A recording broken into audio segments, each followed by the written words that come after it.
ఒకసారి ఊహించుకోండి, మనం 14వ శతాబ్దం ప్రారంభంలో ఉన్నాం. ఆ రోజుల్లో మీరు చెప్పగలిగే అత్యంత ప్రమాదకరమైన మాటల్లో ఒకటేంటో తెలుసా? యేసుక్రీస్తు, ఆయన శిష్యులకు అసలు ఏ ఆస్తిపాస్తులు లేవు, వాళ్ళు సంపూర్ణ పేదలు అని చెప్పడం. ఇది కేవలం ఒక అభిప్రాయ భేదం కాదు, అది ఒక పెద్ద నేరంగా పరిగణించబడింది. ఇక్కడే మనకు అసలు ప్రశ్న మొదలవుతుంది. పేదరికం, దాన్ని మనం సాధారణంగా ఒక మంచి గుణంగా, ఒక త్యాగంగా చూస్తాం కదా. మరి అలాంటి ఒక ఆలోచన హఠాత్తుగా మతవిశ్వాసానికి వ్యతిరేక చర్యగా, ఒక పాషాండంగా ఎలా మారిపోయింది? ఈ విచిత్రమైన వైరుధ్యమే మనమీరోజు చూడబోతున్నాం. ఈ మొత్తం చారిత్రక ఘర్షణకు కారణం రెండు పూర్తి భిన్నమైన ఆలోచనలు. ఒకవైపు ఫ్రాన్సిస్కన్లు ఉన్నారు. వాళ్ళు ఏమన్నారంటే, సంపూర్ణ పేదరికమే అసలైన ఆధ్యాత్మిక జీవితం, క్రీస్తు చూపిన మార్గం అదే అన్నారు. మరోవైపు క్రైస్తవ ప్రపంచానికి అధిపతి అయిన పోప్ ఆ ఆలోచనే ఒక ప్రమాదకరమైన తప్పు, అది పాషాండం అని తేల్చి చెప్పారు. అసలు ఈ గొడవ ఎక్కడ మొదలైందో అర్థం చేసుకోవాలంటే మనం కొంచెం వెనక్కి వెళ్ళాలి. ఇదంతా ఒక శక్తివంతమైన మతపరమైన ఆదర్శంతో మొదలైంది. అదే యేసు శిష్యులైన అపోస్తలులలాగా జీవించాలనే బలమైన కోరిక. ఆ ఆదర్శం పేరు విటా అపోస్టోలికా. సింపుల్గా చెప్పాలంటే అపోస్టలుల జీవితం. కొన్ని వందలేళ్లుగా క్రైస్తవ పరిపూర్ణతను సాధించాలనుకునే ఎంతోమందికిదొక గోల్ లాంటిది. కాని సమస్య ఏంటంటే, ఈ గోల్ చాలా అస్పష్టంగా ఉండేది. దాన్ని ఎవరు ఎలాగైనా అర్థం చేసుకోవచ్చు. అప్పుడే సెయింట్ ఫ్రాన్సిస్ రంగంలోకి వచ్చారు. ఆయన ఈ ఆదర్శాన్ని తీసుకుని దాన్ని అక్షరాలా పాటించాలని నిర్ణయించుకున్నారు. ఆయనకు, ఆయన అనుచరులైన ఫ్రాన్సిస్కన్లకు అపొస్తలులాగా జీవించడమంటే ఒకటే: సంపూర్ణ పేదరికం, వారికి సొంతంగా ఏదీ ఉండకూడదు. వాళ్ల నమ్మకానికి బలం నేరుగా బైబిల్ నుంచే వచ్చింది. మత్తయి సువార్తలోని ఈ మాటల్ని వాళ్లు ఒక సలహాగా చూడలేదు, ఒక ఖచ్చితమైన ఆజ్ఞగా చూశారు. యేసు తన శిష్యులకు ఎలా జీవించాలో చెప్తున్నారు, కాబట్టి దాన్ని తుచ్చతప్పకుండా పాటించాల్సిందే అని వాళ్లు నమ్మారు. అయితే ఫ్రాన్సిస్కన్ల ఈ బలమైన నమ్మకం అక్కడతో ఆగలేదు. అది వెంటనే ఇతర శక్తివంతమైన మత సమూహాలతో ఒక పెద్ద గొడవకు దారితీసింది. ఆలోచించండి, ఫ్రాన్సిస్కన్లు మేమే అసలైన పరిపూర్ణమైన జీవితాన్ని గడుపుతున్నామని చెప్పడం మొదలుపెట్టగానే దాని అర్థమేంటి? మిగతావాళ్లు, ముఖ్యంగా అప్పటికే చాలా పవర్ఫుల్గా ఉన్న డొమినికన్లు అంత పరిపూర్ణులు కాదని చెప్పడమే కదా. ఇది కేవలం ఒక సిద్ధాంతపరమైన చర్చ కాదు, ఇది గౌరవం, అధికారం కోసం జరిగిన పోరాటం. సో ఈ మొత్తం వివాదం యొక్క గుండెకాయ ఇదే, ఒకే ఒక్క బైబిల్ వాక్యాన్ని ఎలా అర్థం చేసుకోవాలి అనే విషయం. యేసు ఇచ్చిన ఆజ్ఞ శాశ్వతమైనదా, లేక అది తాత్కాలికమైనదా? ఈ ఒక్క చిన్న తేడానే ఒక పెద్ద చీలికకు దారితీసింది.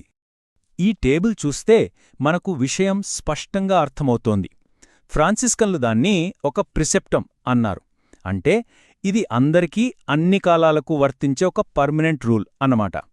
కాని డొమినికన్లు, చివరికి పోప్ కూడా దాన్ని కన్సెషో అన్నారు. అంటే అది కేవలం ఆ శిష్యుల మిషన్ కోసం ఇచ్చిన ఒక టెంపరరీ పర్మిషన్ మాత్రమే అని వాదించారు.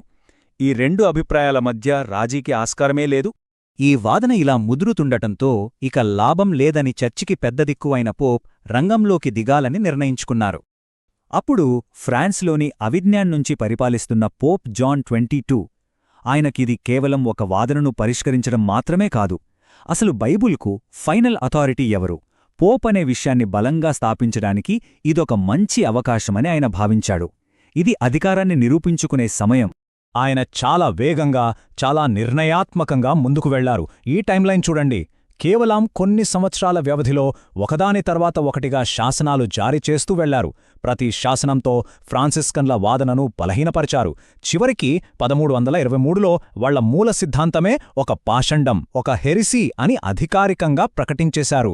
పోప్ ఇచ్చిన ఈ తుడి తీర్పు తరువాత జరిగిన పరిణామాలు చాలా తీవ్రమైనవి, చాలా కాలంపాటు ప్రభావం చూపాయి.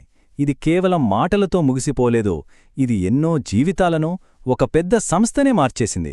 దీని తక్షణ ఫలితమేంటంటే, ఒకప్పుడు ఎంతో ఐక్యంగా, బలంగా ఉన్న ఫ్రాన్సిస్కన్ ఆర్డర్ రెండుగా చీలిపోయింది.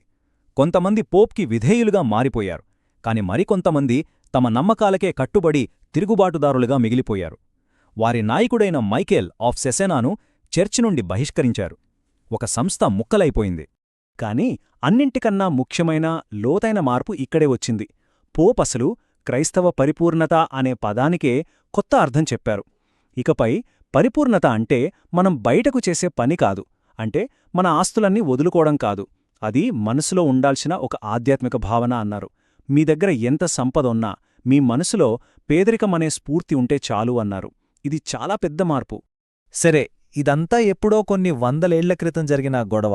దీని గురించి మనం ఇప్పుడెందుకు మాట్లాడుకోవాలి? ఎందుకంటే ఇది అధికారం గురించి, ఒక గ్రంథానికి అసలైన అర్థం చెప్పే హక్కు ఎవరికుంటుందనే దాని గురించి మనకు చాలా విషయాలు నేర్పిస్తుంది. ఈ మొత్తం కథలో మనకు ఒక ప్యాటర్న్ స్పష్టంగా కనిపిస్తుంది. మొదట ఒక స్పష్టత లేని ఆదర్శం గొడవకు దారితీస్తుంది. ఆ గందరగోళాన్ని ఆపడానికి అధికారం ఉన్నవాళ్లు జోక్యం చేసుకుంటారు. వాళ్ళు ఒకే ఒక అర్థాన్ని ఫిక్స్ చేసి అదే ఫైనల్ అంటారు. చివరికి అసలు ఆదర్శం యొక్క రూపమే మారిపోతుంది. ఈ కోట్ అస్సల విషయాన్ని చాలా చక్కగా చెప్తోంది. పోప్ తీసుకున్న నిర్ణయం ఏదో ఒక రాజకీయ ఎత్తుగడ మాత్రమే కాదు, అది శతాబ్దాలుగా ప్రజల జీవితంలో భాగంగా ఉన్న ఒక శక్తివంతమైన, సృజనాత్మకమైన ఆలోచనా విధానానికి ముగింపు పలికింది. సమాజంలోని మార్పులకు ప్రతిస్పందనగా పుట్టిన ఒక ఉద్యమాన్ని అది ఆపేసింది. చివరిగా ఈ 14వ శతాబ్దపు కథ మన ముందు ఒక శాశ్వతమైన ప్రశ్ననుంచుతుంది. అది ఒక పవిత్ర గ్రంథం కావచ్చు, ఒక రాజ్యాంగం కావచ్చు, లేదా ఒక చారిత్రక సంఘటన కావచ్చు. దానికి అసలైన అర్థమేంటో నిర్ణయించేదెవరు? మరి ఆ నిర్ణయం తీసుకున్నప్పుడు ఇంకెన్ని అర్థాలు, ఇంకెన్ని ఆలోచనలు శాశ్వతంగా మరుగున పడిపో